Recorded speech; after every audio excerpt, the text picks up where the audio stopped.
ई क्रांति के पहले एपिसोड में आप सभी दर्शकों को प्रदीप गुप्ता का नमस्कार। हमारा देश ई क्रांति के दौर से गुजर रहा है। आज भारत में 40 करोड़ मोबाइल यूजर्स हैं और 8 करोड़ इंटरनेट यूजर्स हैं। यह गिनती लगातार बढ़ती जा रही है और देश को ई क्रांति की दिशा में ले जा रही है। सूचना संचार की यह तस्वीर एक अद्भुत परिवर्तन ला रही है। इसी तस्वीर के अनेक पहलू हम लाएंगे इस शो के जरिए। पेश है आज के प्रोग्राम की कुछ झलकियां। सूचना संचार तकनीक से सब काम हो रहे हैं आसान। सूचना तकनीक कलाकारों को दिलवा रही है बेहतर दाम। सरकारी कार्य हो या जनहित सेवाएं, इंफॉर्मेशन टेक्नोलॉजी अपनी छाप हर क्षेत्र में छोड़ रही है। बैंकिंग हो या बुकिंग, लंबी कतारें अब कंप्यूटरों में सिमट रही हैं। बदलाव की यह राह किस तरह की रंगत ला रही है, देखते हैं ये स्टोरी। एक दौर वो था, काम के बोझ से हर कोई बेहाल, हर कोई नाखुश। एक दौर ये है, मोबाइल, कंप्यूटर और इंटरनेट की मदद से हो रहे हैं सब काम आसान। सूचना संचार तकनीक का ये उन्नत दृश्य सबका जीवन संवार रहा है। आज हमारे देश की जो क्रांतिकारी उन्नति हुई है, इसमें सबसे बड़ा मेजर रोल आईसीटी का रहा है। आज जो सर्विस सेक्टर में हमारा 45 to 50% जीडीपी में इफेक्टिव है, ये सारा कंट्रीब्यूशन आईसीटी की तरफ से है। आज इंटरनेशनल में भी जो हमारी एम्प्लॉयबिलिटी बढ़ी है और हमारे जो जनता की, आम जनता की और यंग पॉपुलेशन की जो उनकी सैलरीज बढ़ी है और उनमें जो उनका नॉलेज बढ़ा है, वो सारा कंट्रीब्यूशन आईसीटी का है। और आईसीटी के बिना कोई भी कंट्री प्लानिंग नहीं कर सकती है। हमारी गवर्नमेंट, बोथ सेंट्रल गवर्नमेंट और स्टेट गवर्नमेंट ने इसको बहुत महत्व दिया है और हर स्टेज पर अब वो ई गवर्नेंस की बात कर रही हैं। हमारा देश सूचना तकनीक के क्षेत्र में एक विश्व ताकत के रूप में जाना जाता है। संचार क्षेत्र में भी भारत एक बड़े बाजार के रूप में उभर रहा है। विकसित चिकित्सा से लेकर अभूतपूर्व शोध कार्यों तक हर क्षेत्र में सूचना संचार तकनीक का बहुमूल्य योगदान है। आज सूचना संचार तकनीक की सेवाएं एक महंगे शौक के रूप में नहीं, बल्कि इनकी उपयोगिता के लिए अपनाई जा रही हैं। सूचना संचार तकनीक का सर्वांगीण महत्व समझते हुए अब हमारी सरकार भी ई गवर्नेंस की प्रक्रिया अपना रही है और देश भर में आम आदमी तक सरकारी सेवाएं पहुंचाने के लिए वचनबद्ध प्रतीत हो रही है। ई गवर्नेंस का जो कॉन्सेप्ट है वो कंप्यूटर्स, कम्युनिकेशन टेक्नोलॉजी को इस्तेमाल करके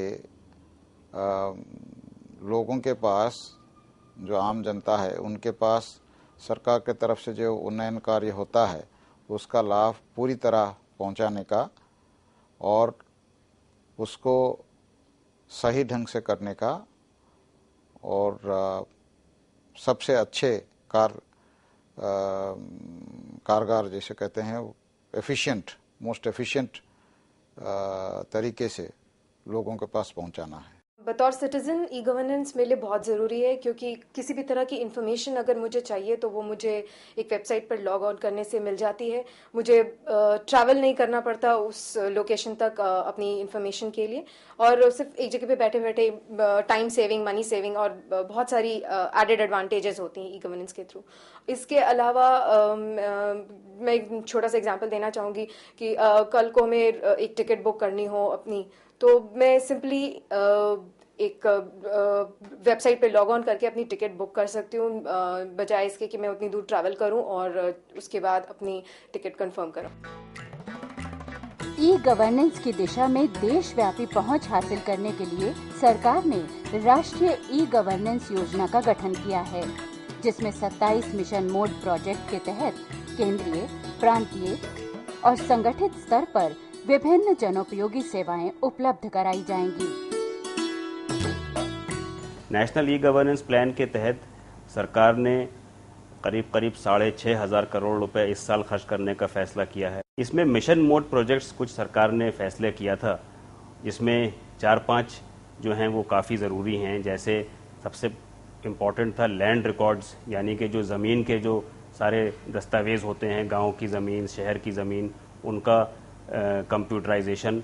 इससे बहुत बड़ा फ़ायदा जो आम जनता को ये हुआ है कि लैंड रिकॉर्ड्स और ज़मीन के कागज़ों को लेके कोई घपला नहीं होता है। बड़े बड़ा माफिया, लैंड माफिया जो था, वो ज़मीन में बहुत घपले करता था और सरकारी ऑफिसर जो थे वो बहुत परेशान किया करते थे, लेकिन अब सब कंप्यूटर्स में अवेलेबल है, इसलिए इससे बहुत आसानी हो गई है लैंड रिकॉर्ड्स को मैनेज करने में। The government of India, as well as the people of India, will benefit a lot from e-governance. There's many ways in which they benefit, and I'd like to focus on two particular ways.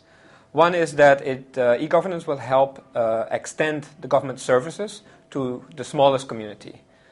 People, for instance, within an e-governance scheme can go to a small kiosk and pay their bills within the community, like for instance a one door stop to pay all the bills, and as well they can get access to information about government schemes, which will help the government also operationalize the Right to Information Act.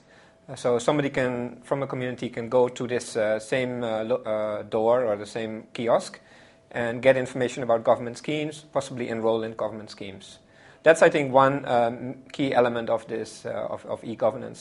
सूचना संचार तकनीक के इस विस्तार से हम उम्मीद करते हैं कि देश का आने वाला कल एक सुनहरी किरण बनकर सबका जीवन रोशन करेगा। आईसीटी की बदौलत ई गवर्नेंस की प्रक्रिया फल फूल रही है और सरकारी सेवाएं देश के कोने कोने तक पहुंच रही हैं। आगे देखेंगे आईसीटी की एक बेहतरीन मिसाल, लेकिन एक छोटे से पॉज के बाद। सभी दर्शकों का स्वागत है। आप देख रहे हैं ई क्रांति।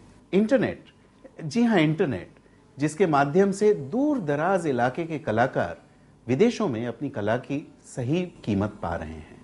देखते हैं अगली स्टोरी। प्यारी बच्चों, मुझे आपके द्वारा भेजी एक खूबसूरत चित्रकला मिली और मैं आपको बताना चाहती हूँ कि आपकी कला बेशकीमती है।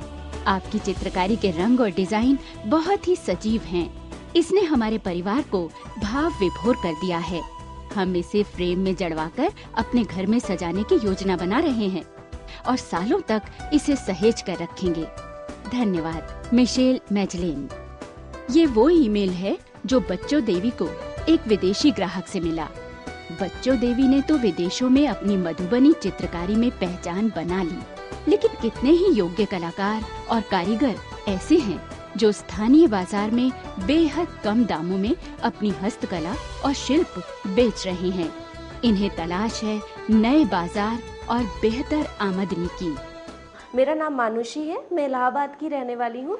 मैं कुछ ये हस्तकला की चीज़ें बनाती हूँ और मुझे पता चला है कि इंटरनेट के द्वारा मैं भारत के अलावा भी बाहर अपनी चीज़ें बेच सकती हूँ और उससे मेरा नाम भी होगा, प्रोडक्ट भी हमारा वहाँ पे जाना जाएगा भारत के अलावा और मुझे ज़्यादा पैसे भी मिल सकते हैं।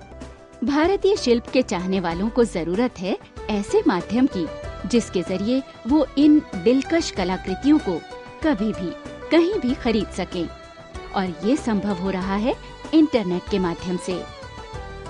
मेरा नाम सुषम गायन, मैं वेस्ट बंगाल मिदनापुर डिस्ट्रिक्ट के रहने वाले हूँ और मैं एक हस्त कलाकार हूँ। जो पहले मार्केट में हस्त सामान बेचते थे उसमें कम पैसे मिलते थे, लेकिन अभी इस सूचना के द्वारा काफ़ी ज़्यादा पैसे मिलते हैं और इंटरनेट के द्वारा बाहर बेचते हैं और ज़्यादा सामान बेचते हैं। इसमें से मेरे को काफ़ी फायदा हो रहा है। कम पढ़े लिखे होने के बावजूद कई कलाकारों ने कंप्यूटर के महत्व को समझा और तरक्की पाई। पूरी जो हमारी फोकस है वो प्रोडक्ट है। अगर प्रोडक्ट अच्छा है, हम जो चीज़ डिमांड करते हैं वो अच्छी क्वालिटी डिमांड करते हैं, जो कि बहुत सारे आर्टिस्ट अगर थोड़ा टाइम दें, उनको पता रहे कि वो प्रोडक्ट कहाँ जा रहा है, किसके पास जा रहा है, तो लोग कर सकते हैं इस चीज़ को। इसमें पैसे देने की ज़रूरत नहीं पड़ती। इसमें किसी को पैसे देने की पहले से अपना कोई मेंबरशिप की इसमें ज़रूरत है, कोई सदस्यता नहीं है।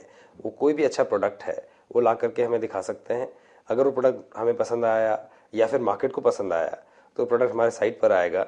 अगर वो बिक जाएगा तो उनको पैसे आर्टिस्ट को पहले मिलेंगे, उसके बाद वो प्रोडक्ट को एक्चुअली में बना सकते हैं या फिर उसको अगर एक से ज़्यादा प्रोडक्ट की ज़रूरत है तो उसको रेप्लिकेट कर सकते हैं और वो फिर गाँव के ही स्तर पर जो कुरियर कंपनी है वो पिक करती है और उसको कस्टमर तक ले जाती है। उसमें हमारा इन्वॉल्वमेंट मिनिमम होता है। तो ये एक पूरा डिसेंट्रलाइज मॉडल हमारा है जिसमें कि जो आर्टिस्ट इस एंटरप्रेन्योर के साथ मिल करके डायरेक्टली अपने कस्टमर को सर्विस करते हैं।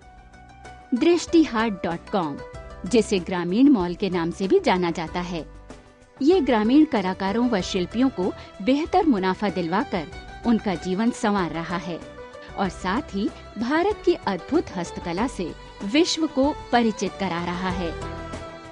जिस तरह से इन कलाकारों ने इंटरनेट का लाभ उठाया है, आप भी इंटरनेट को अपनाइए। इस संबंध में किसी भी जानकारी के लिए हमें लिखिए या ईमेल कीजिए। हमारा पता है ई क्रांति, cyber media, cyber house, B35, sector 32, Gurgaon, NCR, Delhi 122001। Email ekranti@cybermedia.co.in। ICT की मदद से हर प्रकार की इंफॉर्मेशन हमें पलक झपकते ही मिल जाती है। इसका महत्व देशवासी समझ भी रहे हैं और आईसीटी को अपना भी रहे हैं। नमस्कार।